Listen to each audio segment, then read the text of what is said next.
Good evening, everyone. Thank you for coming out this evening on a cold and rainy night to hear about the budget.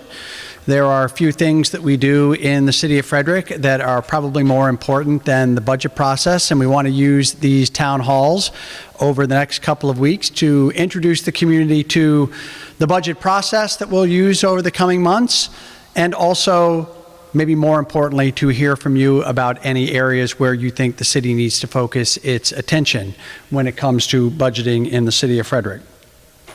We want to kind of run over the schedule that we use, but before I get too far into my presentation, I did want to take a moment to acknowledge the presence of our council member-elect Libby Taylor, who is in the room this evening.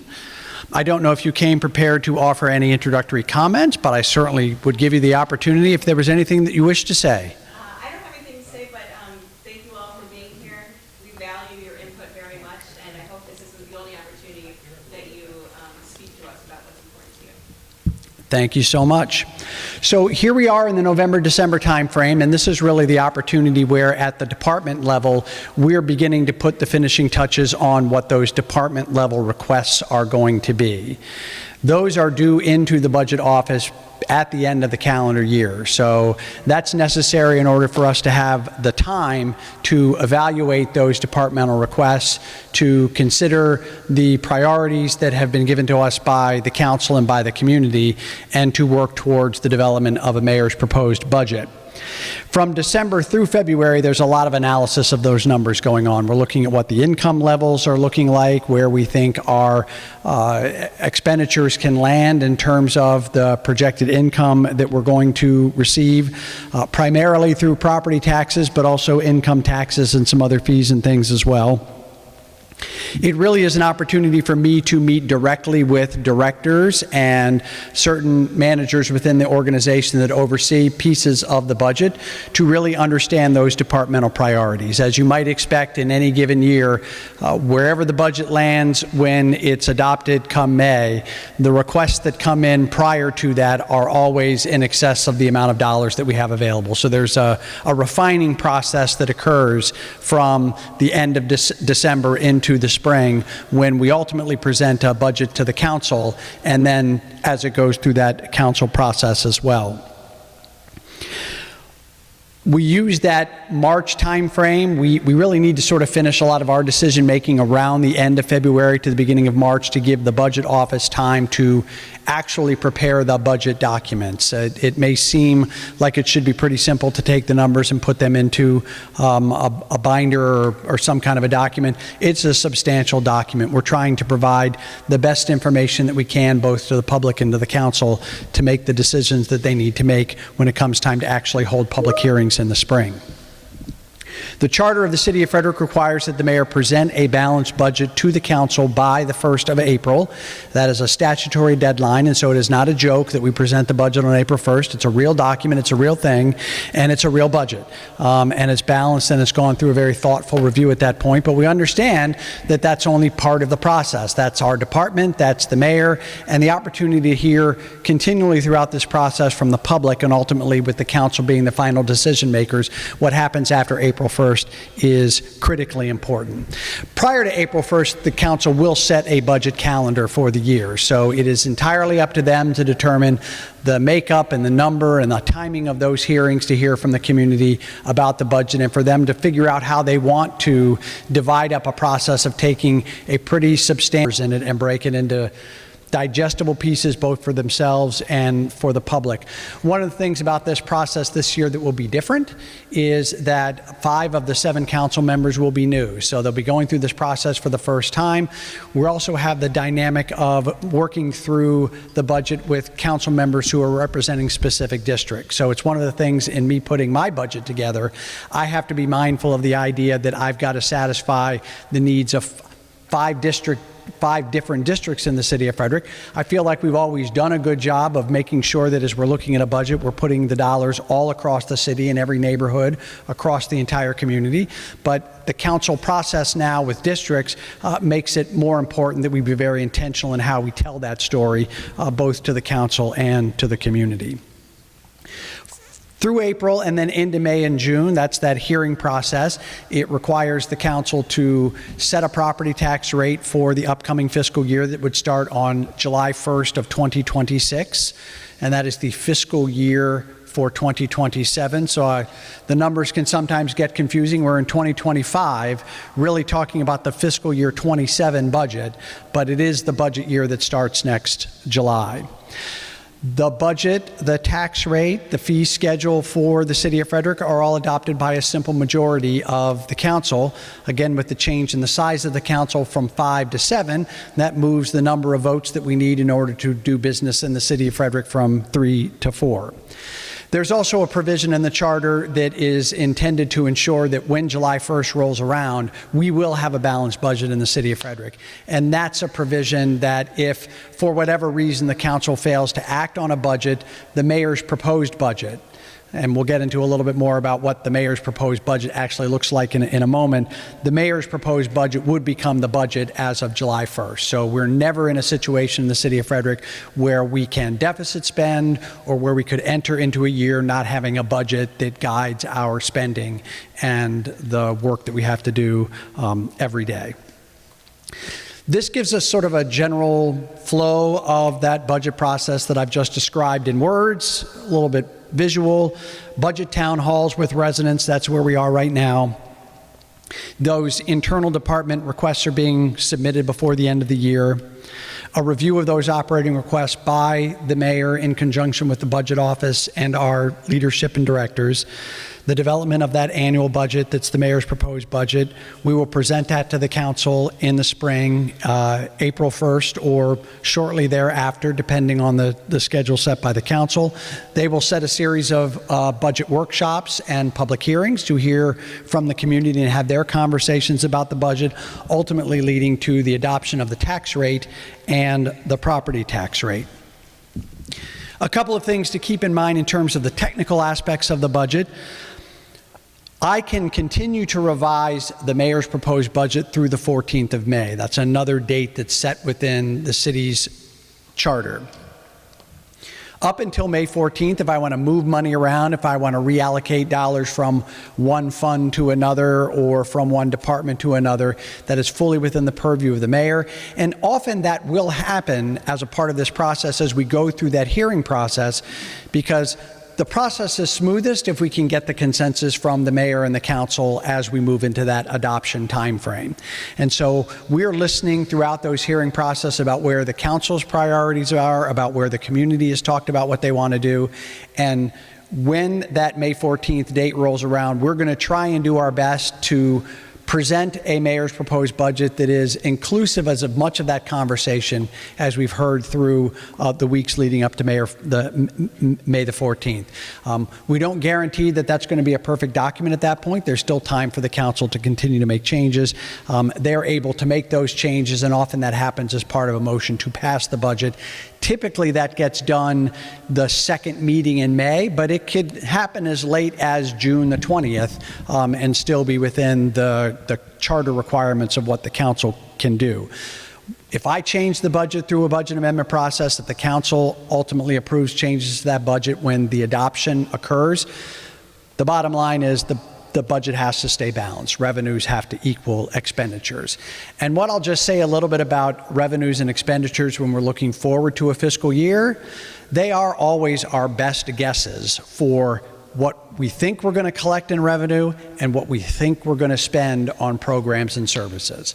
We can't know what happens when inflation or deflation occurs one way or another and things are more or less expensive.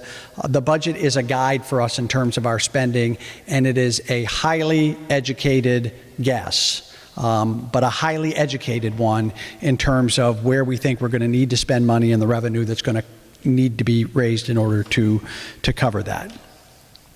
What we really want to make sure through this process, and it's only been the last couple of years that we've started to use this sort of pre-budget public hearing process with the community is to make sure that we're never missing opportunities to engage with the community about what their priorities are. And we have set up and will set up through this process a number of ways for the community, and have been doing this for a number of years, to engage in this process. These budget town halls, an online budget feedback form where the public can send in their thoughts about dollars and cents and expenditures and revenues, the public hearings that will occur both in person and the online opportunities and asynchronous participation that our public hearing process can allow, as well as this district process, which this is the first time we've gone through a budget process with that in place. We don't really know what the impact is going to be, but we're hopeful that it will increase the level of engagement from the neighborhoods through their specific council district representative into the budget process, and ultimately to where we land at the end of this process come May or June. The last chart that we did is just to give everyone a kind of idea of how each dollar of tax money in the city gets spent to fund critical services in the city of Frederick. So for fiscal year 2026, that's the fiscal year that we're in right now, a $151.1 roughly million general fund operating budget is in effect. And out of that operating budget, you can see the various line items of sort of major departmental or functional expenditure areas. General government services, the police department, which you can see takes up the lion's share, about 34 cents of every dollar goes to public safety and the work of the police department. The planning department, engineering, permits and inspections, public works and operations, Parks and Recreation, our economic development efforts, the Department of Housing and Human Services, the always all-encompassing and interesting other category. Thankfully, that's a tiny number. Just 1 penny out of a dollar goes to the other. Debt service, the city borrows money to do major capital projects, and we have to pay that money back, and there's a debt service line in our budget, as well as another requirement that's in our financial policies, the setting aside of about 11 to 12% of our operating revenue as a rainy day fund, sort of a set aside to ensure that we are buffered against truly unexpected, I would argue, near cataclysmic kind of budget impacts. If you think back to things that have happened just over the last 8 years, from flooding to a pandemic to changes in federal government spending, in none of those instances, as catastrophic as each of those incidents may be in their own way, none of those have required us to dip into our rainy day fund in order for us to carry out the functions of city government. So this really is, when we talk about a rainy day fund, this is for almost catastrophic emergencies, and I think we're lucky that we do what we do in the financial policy area, and that we've not had to tap. There's specific rules in place for, if we tap into that rainy day fund, what we have to do in order to pay that money back, and to make sure that both our budget is whole on a year-over-year basis, but also that at the end of the day that the taxpayers are protected when really unexpected things might occur. So that's a really high-level, broad overview of the budget process to kind of give you a sense of where we are and where we're headed over the coming months. We wanted to leave the balance of the time available to anybody who came here this evening who wanted to share any thoughts about their budget priorities or things that they would like us to consider as we put together either the mayor's proposed budget, or when it ultimately gets to the council, anything that the council needs to hear about the community's priorities. So I'm going to sit down and stop talking. We have a microphone here and would invite anyone who wishes to come forward at this time to do so.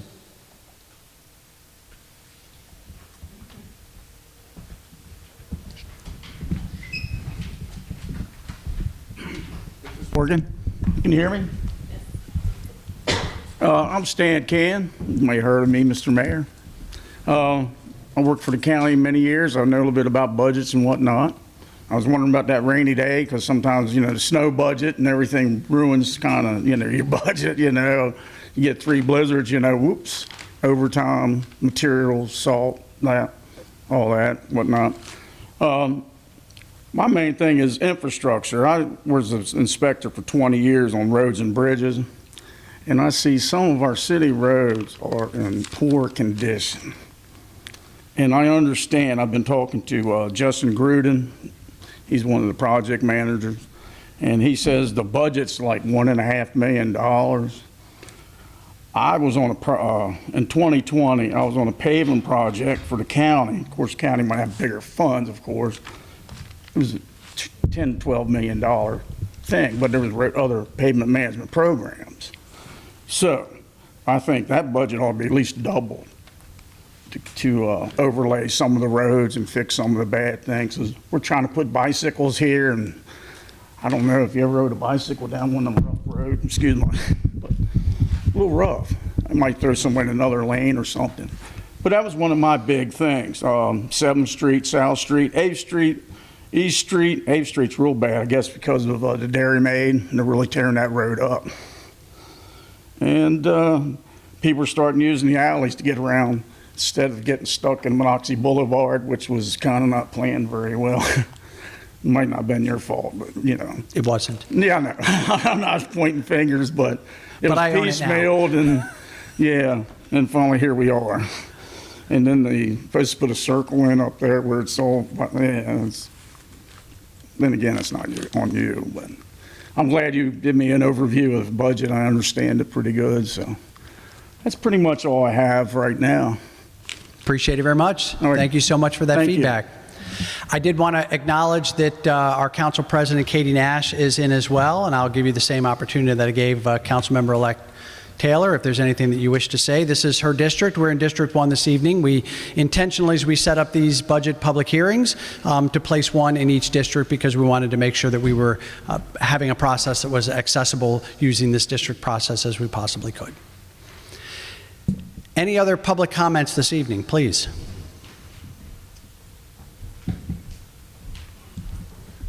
My name's Tim Langowski. I live in Stonegate. It took me 7 years to get a sidewalk put in on Old Camp Road, but we got it done. Okay. Our neighborhood's got a huge pothole problem. This cable or fiber optic company coming here 3 years ago, and there's potholes all over our neighborhoods. Down Key Parkway, Stonegate, everywhere. I got a hold of Justin Gruden. They aren't responsible for that. Someone needs to find out who's responsible for it, and if they can't get to that person, the city needs to allow in their budget to fix these potholes. It's terrible. It's reoccurring. It should be fixed by now. Sometimes you run into a brick wall. Here we're running into a brick wall. So that's all I got to say right now. Thanks for your time. No, thank you so much. Appreciate you coming out. I've been spending the last 2 years cleaning up the end of the Golden Mile. It's got a ways to go. There's a huge mess behind the mall. They're dumping oil in the creek. Okay, I had to call the EPA. There should be city services, somebody you call to get this taken care of. Yeah, you call code enforcement, they take care of part of it, but then the big part of it gets overseen. On this end of town, goes through the center of town. I want everybody in this room to remember that. I got it taken care of. I shouldn't have to, I work construction. Okay, I dealt with this kind of stuff for a long time. We want our end of town cleaned up. We want our city streets fixed. We got 60 vehicles between McCain at Home Depot to my neighborhood hauled away that had no license plates on them. With the help of Miss Hanbury, Miss Russell, and the Frederick Police Department. These laws are on the books. For 35 years, them laws were not followed by the city. Someone needs to look and see what's there and start enforcing the laws that are on the books. It made a tremendous difference in our neighborhood. Everybody that lives there will tell you. Now we want the streets fixed. And we want the neighborhood cleaned up. You just keep hiring people, quit hiring people for code enforcement. Them people do a wonderful job. They do a great job. The problem with code enforcement is our end of town looks like a trash dump. I had better words for it, but I'll keep it calm today. Okay, it still looks like a trash dump. I'm gonna take these two young ladies back here with me, and I'm gonna let them tour my end of the neighborhood and show them what it looks like. These problems are made by the businesses along the Golden Mile, not the residents, the businesses. There should be something done to quit having me have to call in They should be sending somebody around, and if they reoccur doing this stuff, they should be fined. You shouldn't have to keep hiring people. Start finding these people, and then you won't have to hire as many people to go out and check on them. Thanks for your time. No, thank you. Appreciate you being here this evening. Is there anyone else who wishes to offer any input on our budget process this evening? Well, thank you very much. We certainly appreciate you coming out tonight, and thank you for providing input on your priorities. We appreciate it. Thank you so much. Have a wonderful evening.